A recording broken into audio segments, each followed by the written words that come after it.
Hello, Martin. I'm going to test your carburetors, and I want to go over a few things beforehand also so that you will know for a fact that this is a cold start test. In fact, the carburetor has been sitting for about a week or 10 days. I just let them sit and make it as if you're starting your own car after sitting for a period of time. We're going to go over installation. Now I'll get you all the gaskets that you need, but the installation I'm talking about is this big airlock right here that goes onto the carburetors. What you want to do is mount the carburetors to where they're loose and they will shift but kind of stay in position. You will then take your airlock, install it on the studs, which I have not put on your carburetor yet. You'll put on the studs, get everything shifted in position, and then you're going to tighten up the bolts holding the carburetors. And the best way to do that is with a 1/4-inch drive set of these wobble sockets. They make your life so much easier. You do not need 1/2-inch or 3/8-inch drive to bolt up the carburetors. You're not assembling the Eiffel Tower. The 1/4-inch drive ratchet is just plenty to torque down the carburetors. And once you get them in position with the airlock, you tighten up a few of the bolts, pull the airlock off, tighten up the rest of the bolts, and then retest the airlock installation, because there's a whole bunch of movement in these carburetors, and you can install these and get them all snugged down and ready to go, and then try to put the airlock on and it won't fit. Also, as an aside, I'm using my iPhone to record this, and if somebody calls in, it's going to stop the recording, and so this may end up being a 2-part recording. It just depends on if anybody calls. Fuel filtration is very critical, so what you want to do is make sure you got a clean fuel filter in your car, and I also recommend installing a second inline fuel filter on the vehicle. Let's see, adjustments, not many that you get to make on the carburetors. I left this screw out of here on purpose to remind me to tell you this is for the choke mechanism, and this is one of the few adjustments you get to make. And you can screw this lever in and out so that it meets the wire coming down for your choke mechanism.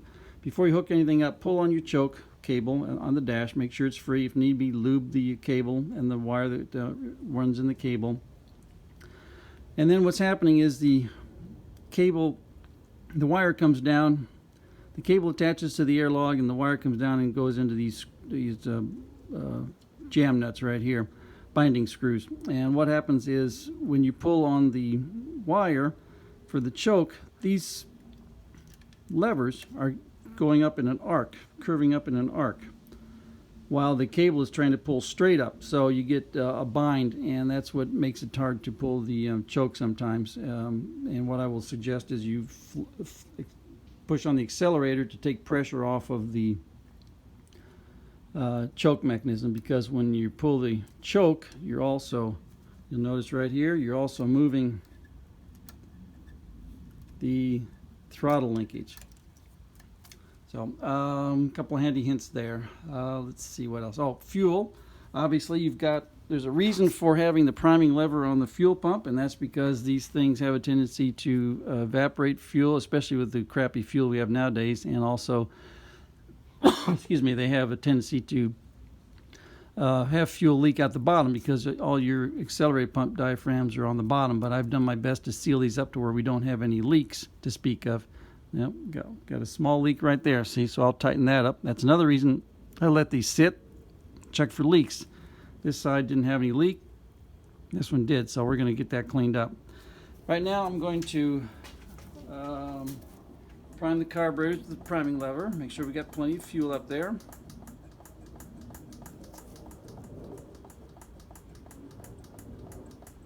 And you may need to bump the engine over to get it off the cam.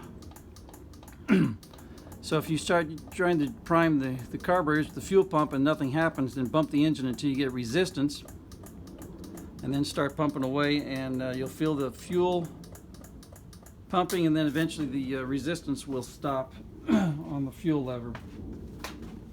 Now let's go over some of the aspects of tuning. What we're going to be adjusting, we're going to be adjusting two things, which is your idle speed right here, and your idle mixture screw right here. And then also the screws down here for the deal with closing the second barrel butterfly mechanically when after the throttle's been opened and you then back off on the throttle.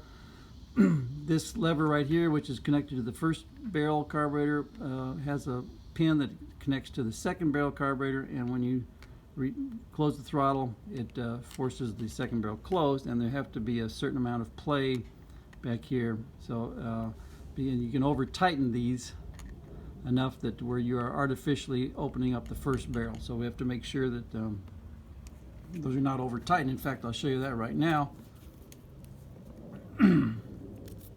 What we're going to do is we're going to move your counterweight right here.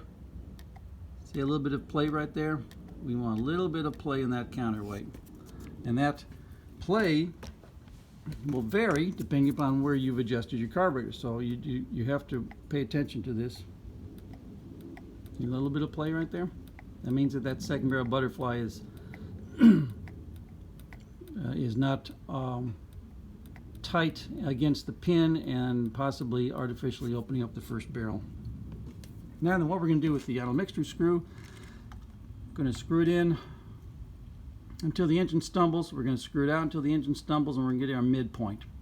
The second barrel is a dummy. You don't have to do anything with it. This screw right here is simply for your idle speed. Now we'll set that around 750, 700, 750, 800, in that range, whatever sounds good. That's all you need, and that's all you do here is just adjust the idle speed. And we're going to check all that by using this RPM gauge right here.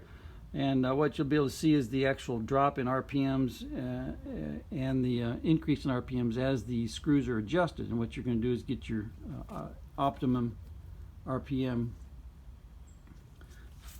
in terms of running, and that gives us our optimum idle mixture screw arrangement. Now I'm checking to make sure that you can see the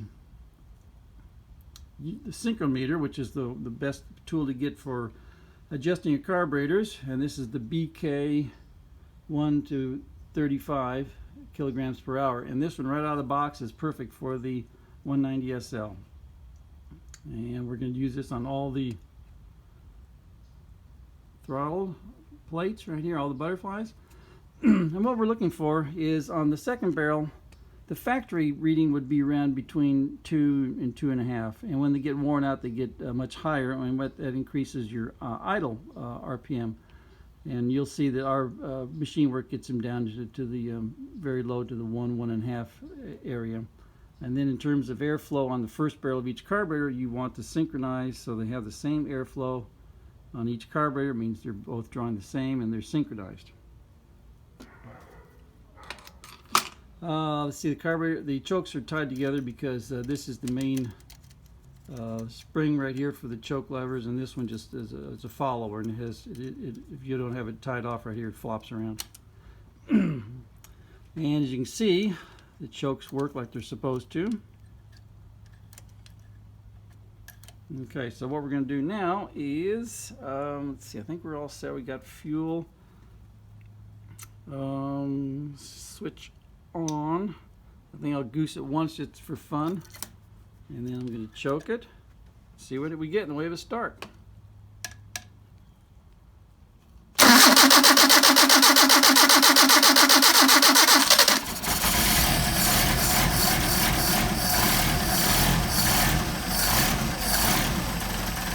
Not bad for sitting for a week or 10 days.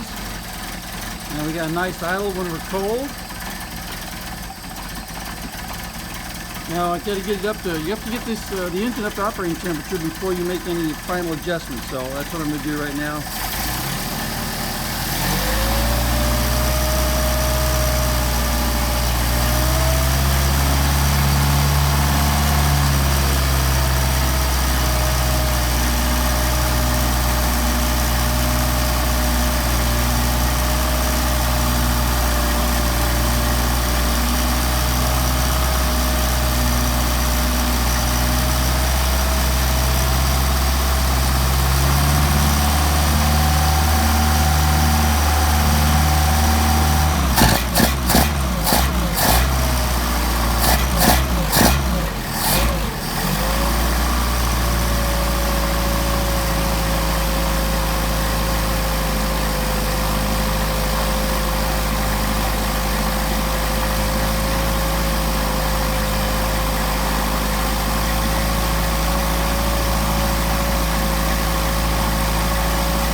Thermostat just opened.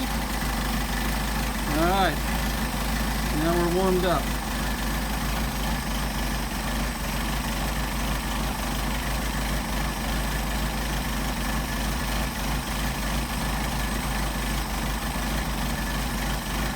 Let's get readjusted here. Can you read that? Alright, here. Alright. Now what we're going to do, first thing we're going to do is disconnect the linkage so that both carburetors are independent of each other. So we have to pull up on the linkage so that the throttle doesn't open artificially. Now then, let's check, make sure our second barrels are closing. Alright.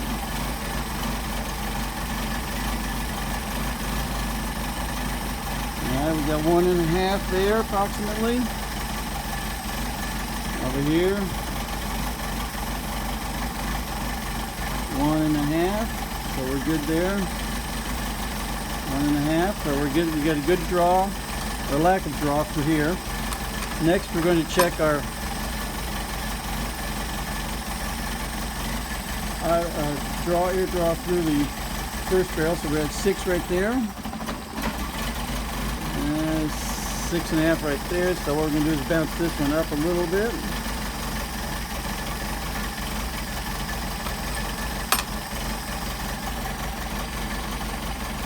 Six and a half. Now we're going to start adjusting our idle mixture screws and see what happens there. And what we're going to do is check our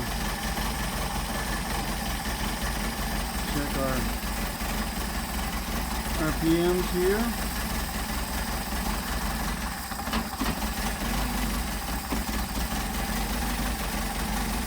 And this is our RPMs right here. So we're running at about 600, so we really should be up a little bit more than that. So let me bounce our RPMs up.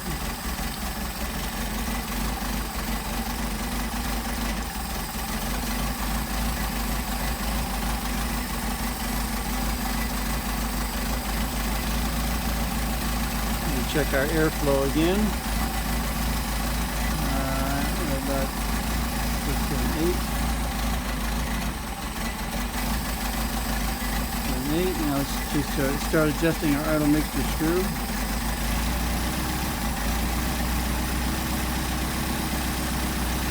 See, we're picking up our RPMs really nicely.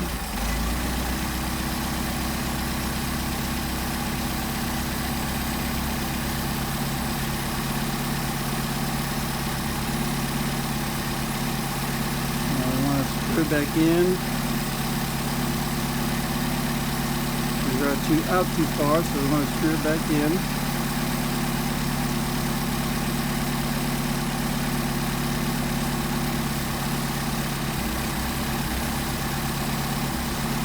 Starting to drop off. I'm going to back it out a little bit. Get our RPM down so we can back off on the RPMs.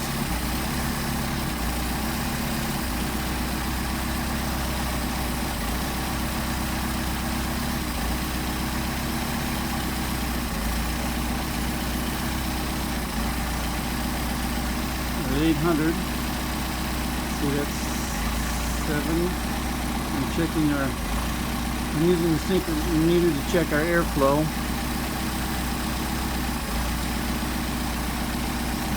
Now I want to do the other carburetor in terms of the idle mixture screw.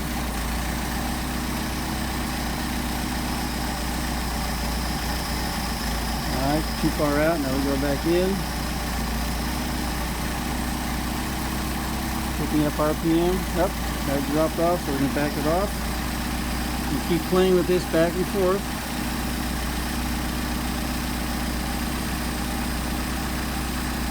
Alright, now we're going to a little bit over 800, so we want to back off on the RPM. On our idle speed. There's 5, there's 7 right there. 6, I want to back off more on the first barrel, on the first carburetor.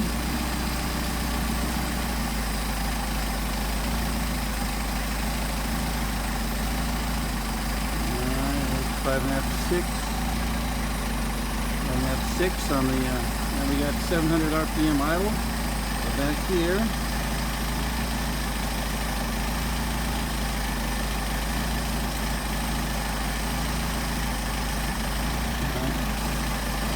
Now we're back here on our, so we're running about 5.5 to 6 right there. 6. And we're about a little bit below 6 right there. So we're going to back off on this one here. There we go. A little bit below 6. A little bit before 6. Below 6. Now we're going to hook up our linkage so that when we hook up the linkage, the idle doesn't change appreciably. And that's why you've got a turnbuckle right here so you can dial this in exactly. Alright. Now we're going to see how this thing accelerates. As long as it doesn't spit or backfire, we're pretty well adjusted.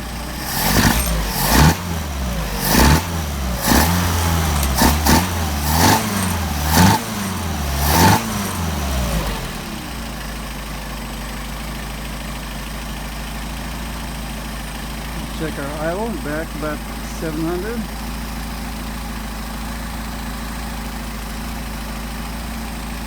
Right here. Check our carburetors.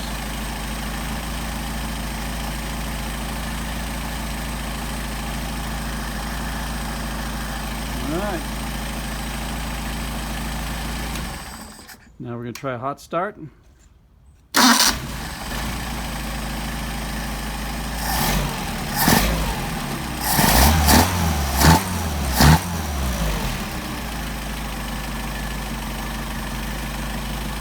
Those are some very nice carburetors for you. And these idle mixture screws, these are going to change with the type of fuel, the quality of the fuel, the temperature, the atmospheric pressure. So you know, you certainly can play with these whenever you want to. They don't need to be adjusted that much, but it's nothing to be afraid of. Let's put it that way. Anyway, got you some nice carburetors. I think you'll enjoy these. And thank you very much.